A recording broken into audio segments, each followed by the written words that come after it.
This video provides some contextual information about peasants and then offers a close reading of some aspects of the portrait of the miller in the general prologue of Chaucer's Canterbury Tales. The miller is a peasant.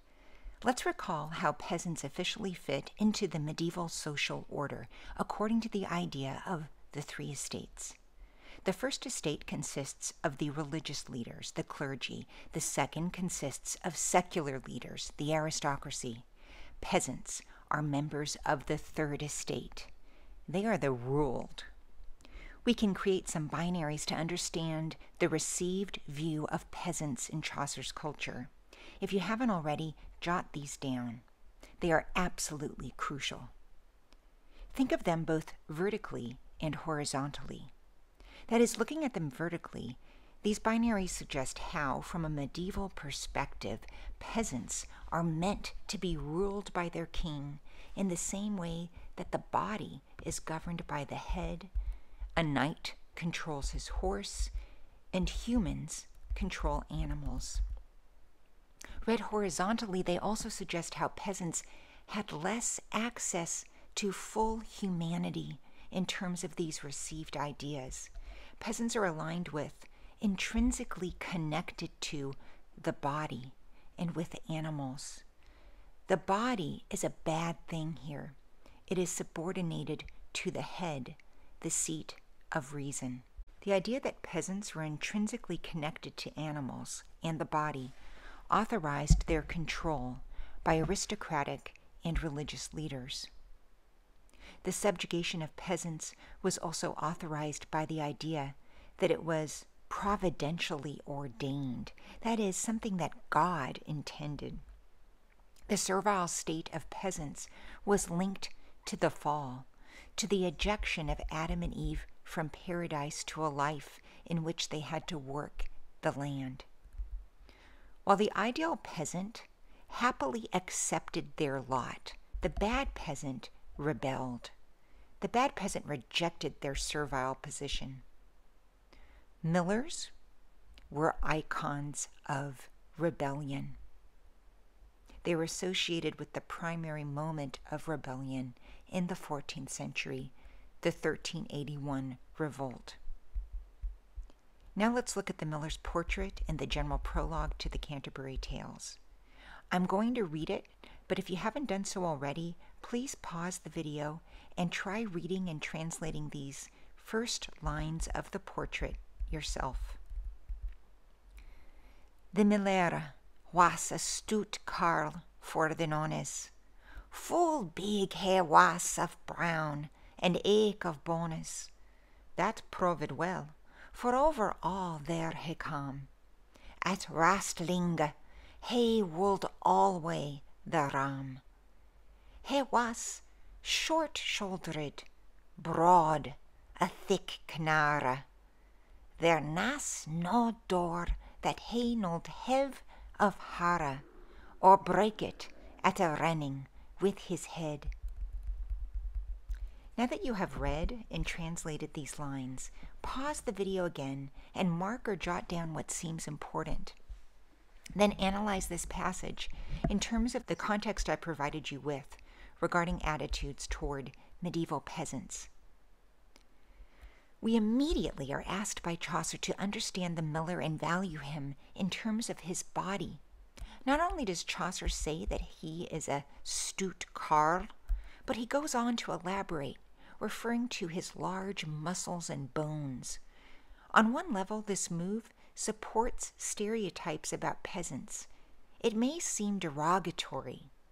These descriptors could just as easily apply to an animal, one might say. And yet there's more to the story than that. What does the miller do with his big, strong, brawny body? He wrestles. He's really good at it. He's the best. He always wins the ram. What do you make of this activity and the idea of getting, of all things, a ram as a prize? How is it appropriate to the peasantry? That is, how does it support the stereotype of peasants?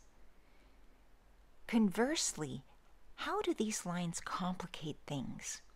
feel free to pause the video here and consider these questions. I'm going to leave the wrestling lines open for you and your fellow Foundation students to discuss on your own. For now, I'll look at the final two lines here. What do we make of these final two lines from the start of the Miller's portrait? There wasn't a door that he wouldn't take off of its hinges or break it down by headbutting it. Please do pause and jot down your own ideas again. Doors are normally opened by turning a knob or a handle, but the Miller headbutts them or opens them with brute force. These moves may suggest his lack of brain power. He doesn't use his brain to open a door the way it's supposed to be opened, but he does use his head in a physical, embodied way, as another part of the body, rather than the seat of the brain. But the Miller is also significantly doing something here. He's showing the agency of the body. At a certain level, he's celebrating what his culture denigrates. He's celebrating the body and embodiment for what it can do. He's celebrating the body as a means of, moreover, opening doors. Doors are the means by which we travel, enter new spaces. Door opening has associations with ambition, like the wrestling matches in which the Miller engages. These lines I'm suggesting portray the Miller as a peasant who embraces and celebrates his body as a means of realizing his ambitions, of elevating his status in the world.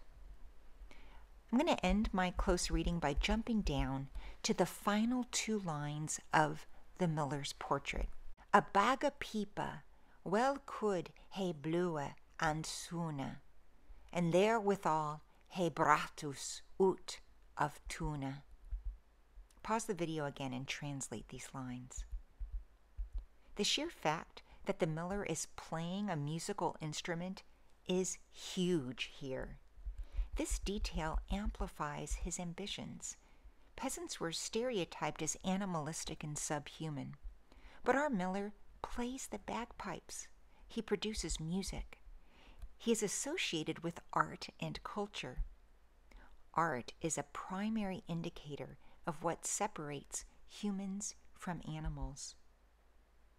Moreover, with his music, the Miller is leading the pilgrims out of town. While in medieval society, the leaders are supposed to be members of the first two estates, here we have a peasant occupying a position of authority. He's doing a version of what Harry Bailey, the innkeeper, the new man, does when he situates himself as the leader of the tale-telling competition. Both aspects of the Canterbury Tales reflect an important aspect of pilgrimage. They reflect how pilgrimage in the medieval period was a liminal activity, when the usual rules are relaxed. Going back to the Miller and his bagpipes, these lines also tell us much about art. They speak to the ability of the Miller to lead the peasants with his bagpipes.